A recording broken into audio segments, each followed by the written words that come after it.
What happens here in the next 15 minutes could change your life or the life of someone you love.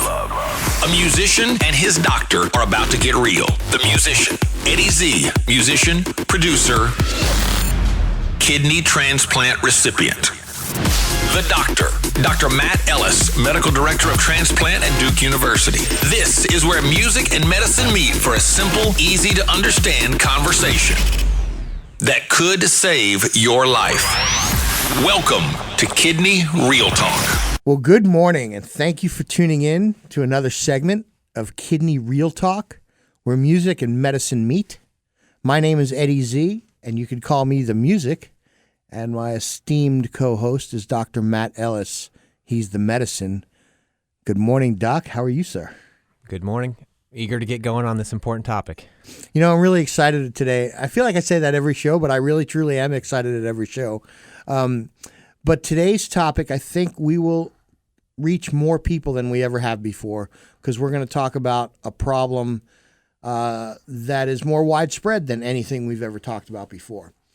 We're going to talk about high blood pressure / hypertension. www.kidneyrealtalk.com. Follow along. There's some great stuff on there. Doc, let's jump right in. High blood pressure. What is it? Who's affected? So you've already given the fancy name, the hypertension. That's the technical term for high blood pressure. And high blood pressure or blood pressure is the technical term, or the technical idea is the amount of force that your blood is pushing through your blood vessels. But you can think of it from a practical standpoint. It's what your heart has to do to get blood to your brain and your kidneys and your heart and all your organs to get oxygen there. And it's got to push it. And if it pushes it just right, everything's perfect. But if it pushes too hard and that pressure's too high, then all those organs that are receiving that force are going to get banged up. And when your blood pressure's high, that's what we call that hypertension. So blood pressure is the thing you go to the doctor and they put a weird balloonish cuff thing on your arm, and it doesn't hurt, but they pump it up and your arm feels funny, and then it goes psst and lets the air out, and then they tell you, if they tell you, there's two numbers. Your blood pressure is something over something. What does that mean? Yeah, so top number, the technical term is systolic, and that's the force that's generated when your heart beats, and the bottom number, called the diastolic, is when your heart's relaxed. And those details are probably irrelevant, but what you do need to know is both numbers are really important. So both of them can be high, both of them can be normal, but one or the other can be high, and if either are high, that's actually bad for you. So you really do have to pay attention to both of the numbers. Normal blood pressure is 120/80 for an adult. That is someone who's 18 years of age or older. And one of the big questions that comes up, and we've talked about it, is blood pressure does tend to get higher as you get older, and that's just because your blood vessels are a little more stiff. So we do tend to see more blood pressure in people who are older, but anyone can have high blood pressure. And in fact, the stats tell you that 1 out of every 3 people out there has high blood pressure. So if you're sitting in class with 30 folks right now, look around, 10 of those people probably have high blood pressure. And the scary part about that is half those people don't even know. So of those 10 that have it, 5 haven't even been checked for it, and that's bad because that blood pressure can be affecting all sorts of organs, and if you don't know, you can't take care of it. So we have a 50-year-old and an 18-year-old, and it's reasonable to expect that their blood pressures are not going to be the same. One's going to be higher. The older person might have higher blood pressure. The younger person you'd expect to have lower blood pressure. The interesting or the important thing to take away from this is, what is your blood pressure? Be knowledgeable. Is a doctor's office the only place you can get your blood pressure done? No, that's obviously a great place to go because they'll measure it for you. But there's blood pressure cuffs all over the place. So if you go to the pharmacy, as an example, there's almost always a blood pressure cuff there. So if you're at the market and they have a pharmacy associated with that, you can pop over there and check your blood pressure. Many companies have health fairs periodically, and it's probably worth just taking 2 minutes to stop. Let them check your blood pressure, so you know. Or alternatively, get in with your doctor on a fairly regular basis and get it checked. Or I know from personal experience, you can buy a blood pressure cuff on Amazon, and they're not expensive, and you don't have to do anything other than read the instructions, put your arm in, press a button, and bam, you got a blood pressure result.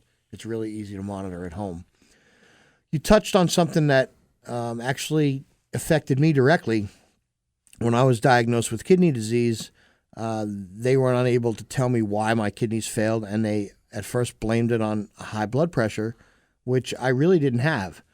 But I wasn't aware enough of what my numbers were. So what are some of the signs that high blood pressure is affecting you? Well, so here's the scariest part of the segment, is that oftentimes you don't have any symptoms. So you have no idea that your blood pressure is high.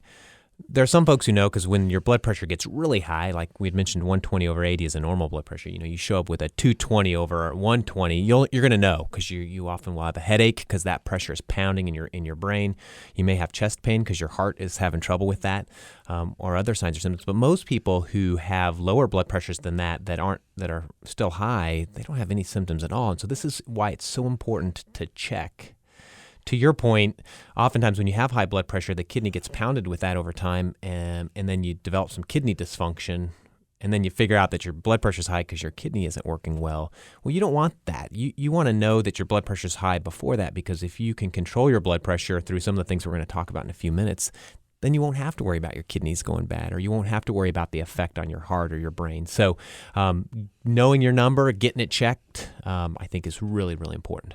You touched on the effect high blood pressure has on kidney dysfunction, but we've also talked about the fact that it can bring on strokes. It can bring on heart attack.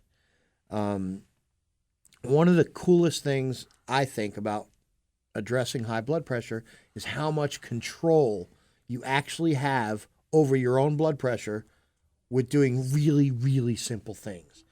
We won't even get to meds yet. We won't even get to, hey, doc, I need medicine for this. There's piles of stuff you can do before you even get there. Let's start at the easiest one, food. Why is food so important, or what you eat so important in controlling blood pressure? So food is really critical for a number of reasons. A couple of the big ones are salt content, which we'll spend some time talking about, and there's some great examples on the website of different foods and how much salt they might or might not have in them.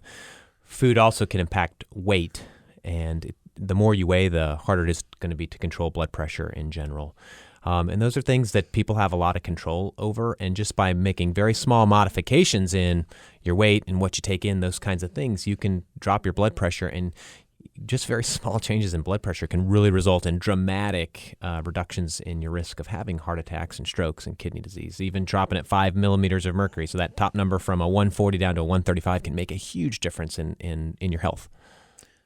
You touched on something that is a big pet peeve of mine, and that's salt content in food. We're going to talk about processed foods versus non-processed foods, and I want to give you some real-world applications of how you can impact that. So I am not advocating by any stretch of the imagination eating fast food, but many of you do, and we all live on the run. So you're in that line at the fast food place, be it Chick-fil-A or McDonald's or any of those places, and grab your phone, hit Google, and look up the menu items you're considering and look at the salt content, and you'll find that there can be a huge range of difference between that chicken sandwich grilled or that burger or any of the other French fries. Start there. It's really that simple. But I want to dive into something that just happened to me this past week. I'm a big fish, shrimp, seafood guy. And I went to the store and I wanted to have some fresh shrimp. They didn't have fresh, so I looked at frozen. And on the shelf, next to each other, there's the same exact size shrimp, the same exact manufacturer. And I turned one over, and it was 80 milligrams of salt in that per serving in that bag of shrimp. And right next to it on the shelf, same packaging, same manufacturer, slightly different label. The salt content was 800 milligrams of salt, right next to each other on the shelf. That's not uncommon, folks. Go to www.kidneyrealtalk, click on foods, and you'll see those kind of examples with tuna fish, tomato, canned tomatoes, soups, anything that's processed, and in this case, frozen, is injected with a salt solution as a preservative or a spice. and it makes a huge difference. And most of the time, I can guarantee you won't taste the difference. It's strictly there as a preservative. Doc, how does salt translate into high blood pressure? So where there's salt, there is water. Water follows salt. That's just sort of a basic scientific principle. So if you're eating salt, you're going to absorb all that out of your intestine, then it's going to be floating around in your blood vessels, and water is going to follow this. So now all of a sudden you're going to be expanding inside. You're going to be like a water balloon filling with water, and then your heart's got to pump all that around until your kidneys can catch up and get rid of it. And so the more salt you eat, the more water you have in there, and the higher your blood pressure. So that's the connection between salt and blood pressure. The experts in this say that you shouldn't eat more than about 2,000 milligrams. So to put those numbers you were just saying in context, if you have a meal where you have a serving of shrimp, in your case, that's 800 milligrams, you've eaten half of what you're supposed to eat in the day. And the key other concept that you've brought up is that there's salt everywhere, because in the United States, it's our main spice, our main seasoning, because we use it in everything. And it's used in all sorts of products as a preservative too. So particularly anything that comes out of a box or a can will probably have some salt in it, and you've got to be aware of that. Now, just to be clear, we are not talking about the damage that you can do sitting at the table picking up a salt shaker. That's almost negligible. This is the underpinnings of all that. Yeah, this is the stuff that comes in your food you don't even know about. A few shakes of the salt shaker is not going to drive your blood pressure crazy, but eating processed foods will. Another quick hint, real world. Again, we're trying to give you things that you can make immediate differences. So when you go into the grocery store, I want you to picture walking in, and if you walk around the outside of the store, the periphery of the store, typically you walk in and you go through the produce department. And if you stay around the outside, then you end up many times in the meats, fresh meats department, the deli area. I want you to think about that. Then you come to dairy and eggs. If you think about the outside of the grocery store, those tend to be unprocessed products. So if you can shop starting into fruits and veggies and go to fresh meats and all that kind of stuff, you're eating unmanipulated food. The minute you go into the center of the store, think about what you come up with. You come up with canned foods, processed macaroni and cheese, and stuff that comes in cartons.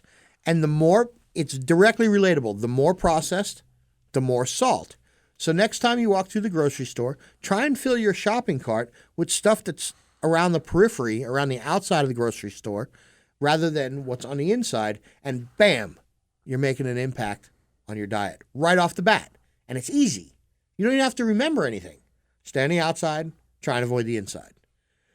The other thing to jump in there is pick things that look like they did when they were either picked in the field or came, from their source. So eggs, as an example, you can't really adulter an egg. It comes out of a chicken and then you get it. You can get organic versus non-organic. That's true, but you don't do much processing to that. A lot of the fruits and vegetables, those aren't processed because there's nothing that's been added to those. So all those things on the periphery are typically things that don't get much processing after it's been Let's obtained. address that. That's a really good point. So you're walking around the outside and you come up with peaches, for an example. We're in the South, and peaches run rampant here in the summer, and they're awesome. So you grab some peaches from the outside. They're fresh. There's probably very low in sugar. They probably have no salt. It's the natural product. Now, take that 5 steps into the canned fruit aisle, and I guarantee you pick up a can of peaches, and you're in a whole different ballgame. It is in heavy syrup. So you probably have 26 to 30 grams of sugar. It's got preservatives, all kinds of additives. Put one in your hand, it's in a can. One in your hand, it feels like a baseball, it's round. Guess which one's better for you?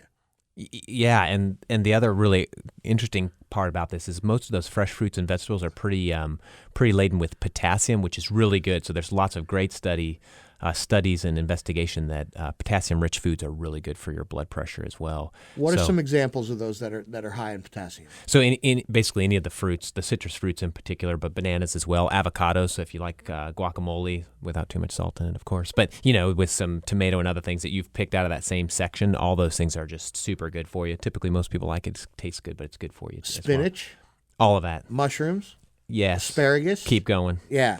So again, from the outside, try to avoid the inside.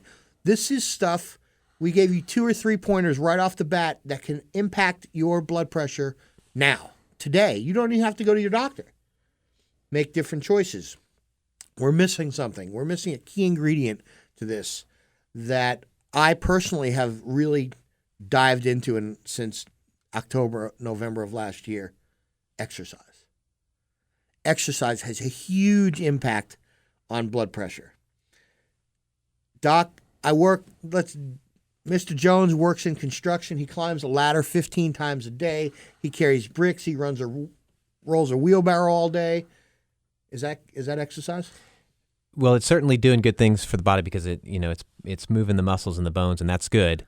But if you really want exercise that's going to impact your weight and that would have a positive impact on your blood pressure, you have to get your heart rate up and keep it up. So the starting and stopping is not typically as effective in helping people get as healthy as they can. So this is where you've got to do something and sustain it. So and you don't have to be going to the CrossFit workout area. It's a brisk walk, a swim, anything where you get your heart rate up and keep it above your baseline for 20 to 30 minutes as many days of the week as you can. That's what's going to help your heart and lungs get in good shape. That's what's going to help burn calories, and that's what's going to help you with your blood pressure and your weight. I have learned directly. So people are going to go, oh, man, I got to go to the gym. I got to buy this. You don't have to buy anything. I have a trainer who specializes in how to get fit in your own house. Let me give you some examples of what she does. She simply takes a chair, puts a chair out and says, okay, sit and stand up 50 times. Now, that doesn't sound like a lot. You're sitting and you're standing up. You're sitting and you're standing up. I guarantee you do that 50 times. That's a great workout. It's a great workout. Another one she loves to do, you got a set of steps in your house? Run up and down them 10 times in a row. Or walk. Without stopping. Or walk. But up and down, up and down, up and down. Push-ups, sit-ups. She has this crazy thing called wall stands, where you put your back against the wall, you bend your knees, and you're shaped like a chair. Dude, try that for a minute at a time. So you haven't left your house, you haven't joined a gym, you haven't spent a dime, and you're still getting in your exercise. www.kidneyrealtalk.com. This one's about blood pressure. As usual, if you have questions, you can email myself or Dr. Ellis, and we'll be glad to answer your questions. Wrapping up, feel empowered. You don't need your doctor to give you medicine to control your blood pressure. You can do it on your own with diet and exercise. If you're on blood pressure meds and you really step up your effort, you can get off or get your meds reduced if you're diligent enough. This is about consistency. This is about, it's really just about consistency and making better choices. And this show, by the way, goes out to our producer, Errol Collins, who asked us about blood pressure. And we figured we hadn't been doing a good enough job teaching him, and he sits across the table from us. So, Errol, this one's for you. Doc, in summary, what did we miss? I'd just say get your blood pressure measured, because there's lots of easy ways that are free to get it done. Anything you want to put in your body, just at least look at the label, so you're orienting yourself as the first step. You may want to make some changes that we've discussed, but at least know what you're putting in your body. And then if you have other questions, we're here as a resource. Any healthcare professional can help you, but take it seriously, because if you can do these simple things now, you can eliminate all the fancy stuff we've talked about in previous shows, like dialysis and kidney disease and heart disease. And nasty stuff. www.kidneyrealtalk.com, where music and medicine meet. I'm Eddie Z, and we're out. Thanks.